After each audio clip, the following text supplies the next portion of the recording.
오늘 우리에게 주시는 하나님의 말씀은 욥기 4장 1절에서 11절까지입니다. 대만 사람 엘리바스가 대답하여 이르되 누가 내게 말하면 내가 실증을 내겠느냐? 누가 참고 말하지 아니하겠느냐? 보라, 전에 내가 여러 사람을 훈계하였고 손이 늘어진 자를 강하게 하였고 넘어지는 자를 말로 붙들어 주었고 무릎이 약한 자를 강하게 하였거늘 이제 이 일이 내게 이름에 내가 힘들어하고 이 일이 내게 닥침에 내가 놀라는구나. 내 경외함이 내 자랑이 아니냐? 내 소망이 내 온전한 길이 아니냐? 생각하여 보라, 죄 없이 망한 자가 누구인가? 정직한 자의 끊어짐이 어디 있는가? 내가 보건대 악을 밭갈고 독을 뿌리는 자는 그대로 거두나니 다 하나님의 입 기운에 멸망하고 그의 콧김에 사라지느니라. 사자의 우는 소리와 젊은 사자의 소리가 그치고 어린 사자의 이가 부러지며 사자는 사냥한 것이 없어 죽어가고 암사자의 새끼는 흩어지느니라. 아멘. 오늘 읽은 이 본문을 가지고 판단하기보다 사랑하라, 판단하기보다 사랑하라 라는 제목으로 하나님 말씀 나누도록 하겠습니다. 오늘 읽은 욥기 4장 이전에 욥의 친구들은 욥이 탄식하는 말을 듣습니다.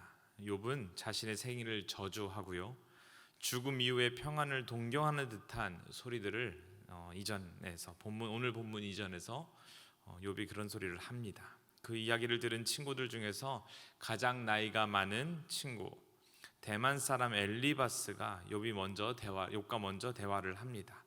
엘리바스는 욥의 상황을 듣고 난 다음에 자신의 견해를 밝히는 단락이 바로 오늘 4장 본문입니다. 엘리바스는 마치 말을 하면서 성공한 자만이 말할 자격이 있다라고 전제하고 말하고 있는 듯 합니다. 성공했으면 모를까 철저하게 실패한 사람의 말은 별로 듣고 싶지 않다는 것처럼 말하고 있는 거죠. 엘리바스는 먼저 욥이 이전에 얼마나 하나님을 경외하며 경건하게 살았는지를 이야기합니다. 욥은 어려움에 처한 사람들을 도와주었습니다. 교육이 필요한 이들에게는 경고와 질책을 통해 삶의 길을 제시하였고요, 삶에 지치고 절망한 자들에게는 위로와 용기를 담은 말로 도움을 주었습니다.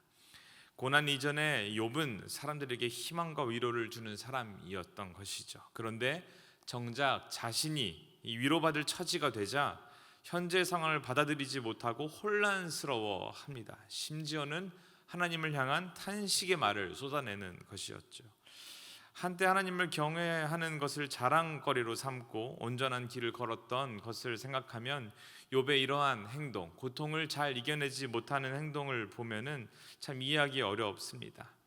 그래서 엘리바스의 관점에서 욥이 다른 이들에게 도움을 주는 사람이었다면 자신이 어려운 처지에 놓여 있을 때 당연히 이런 상황을 극복하고 이겨내야 했습니다. 하지만 욥은 그렇게 하지 못했고 엘리바스는 아마도 욥이 자신의 고난을 받아들일 준비가 되어 있지 않았다고 생각했던 것 같습니다. 엘리바스는 자신이 생각하는 이 인생 기준을 제시합니다. 이렇게 살아야지 하나님의 복을 누릴 수 있다고 하는데 한마디로 말하면 모범생입니다. 언제나 착하고 어그러진 길로 가지 말아야 한다고 말하는 듯합니다. 한 번도 타락하지 않고 온전하게 살 때에 비로소 복을 받을 수 있다고 생각했던 것입니다. 그러면서 욥이 지금 고통을 당하고 있는 것은 죄의 대가라고 이야기하고 있습니다. 인과응보라는 말입니다. 그런데 신앙생활에 있어서 인과응보의 관점, 죄에 대한 결과가 고통이다라는 이 말, 여러분 동의하십니까? 가만 보면 우리도 모르는 사이에 신앙도 이 인과응보, 자업자득, 자기가 한 행동, 행위대로 반드시 보상이든 대가를 받는 것이라고 생각하곤 합니다. 한국 사람들이 가지고 있는 기본적인 일반적인 생각은 정성을 들여서 무엇인가를 해야지만 정성을 받는 그 존재가 마음이 흡족해서 기도를 드려준다는 것, 이런 것이 우리 문화적으로 뿌리내려 있습니다. 그래서 문화적인 영향으로 인해서 생겨난 종교성이라고 이야기할 수 있는 것이죠. 그런 의미에서 우리 하나님께도 정성을 들여야 된다는 생각을 우리는 쉽게 하곤 합니다. 저희 돌아가신 할머니도 헌금 드릴 때는 그냥 드리지 않았던 것을 기억합니다. 밤에 다리미를 펴서 돈을 이렇게 빳빳하게 다려서 그렇게 뭔가 새 돈처럼 만들어서 정성껏 드렸던 할머니의 그 모습을 기억합니다.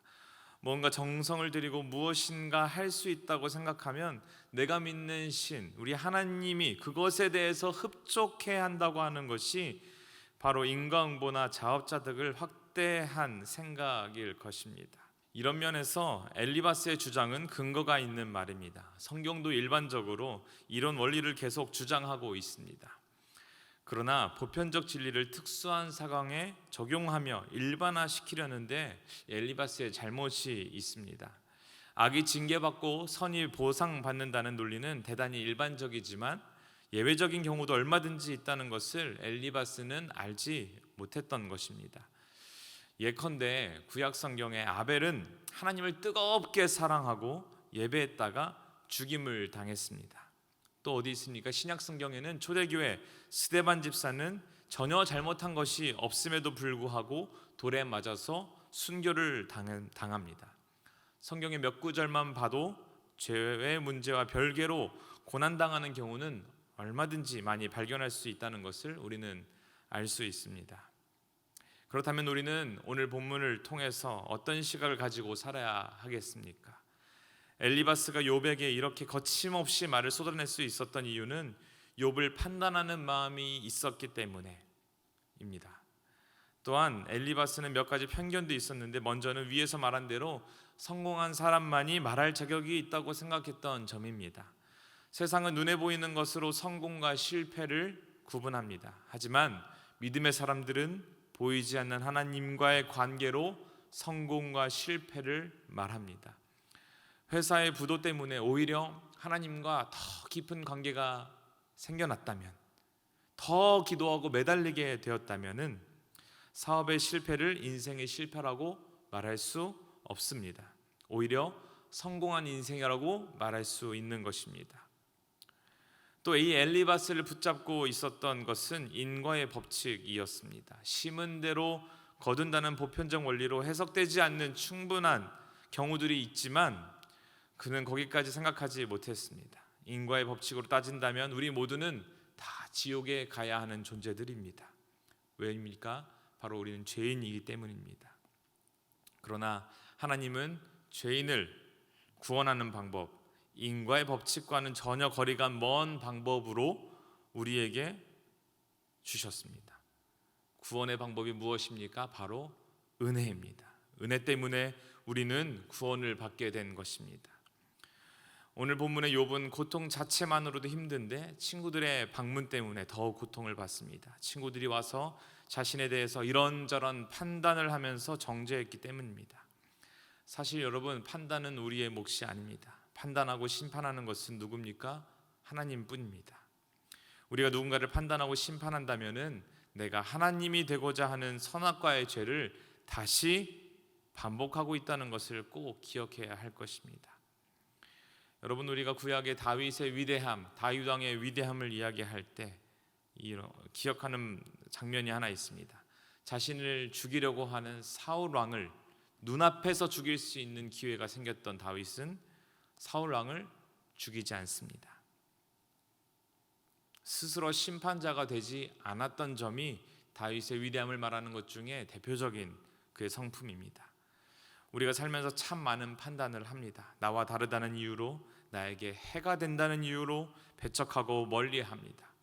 서로 사랑하라라는 하나님의 엄중한 명령은 상황에 따라서 지키지 않아도 되는 것처럼 우리는 살아가곤 합니다. 우리가 누군가를 판단하지 말고 사랑하며 살아야 할 것입니다. 우리는 할 수 있는 대로 힘을 다해 사랑해야만 합니다. 사랑하는 인생이 가장 잘 산 인생이기 때문입니다.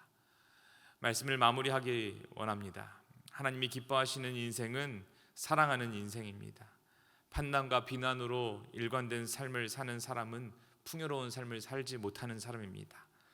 이 짧은 인생 무엇으로 우리의 삶을 채우며 살아가시겠습니까? 시기와 질투, 미움의 마음으로 살아가기에는 우리의 인생이 너무나도 짧습니다. 사랑하며 살기에도 부족한 시간입니다. 참 어려운 시간들을 보내고 있는 요즘입니다. 이해하기 어려운 고통 가운데 있는 자들 또한 우리 주변에 참 많이 있습니다. 그런 어려움을 우리가 어떻게 해석해야 하겠습니까? 그런 자들을 바라볼 때 무엇이 잘못됐다 판단하고 무엇을 고쳐야겠다, 무엇이 필요하다라고 조언하고 가르쳐주는 것 물론 중요하겠지만, 그것보다 먼저 우리의 어떤 상황과 상관없이 우리의 잘못된 것들을 지적하고 고치기 위해 노력하셨던 하나님이 아니셨습니다.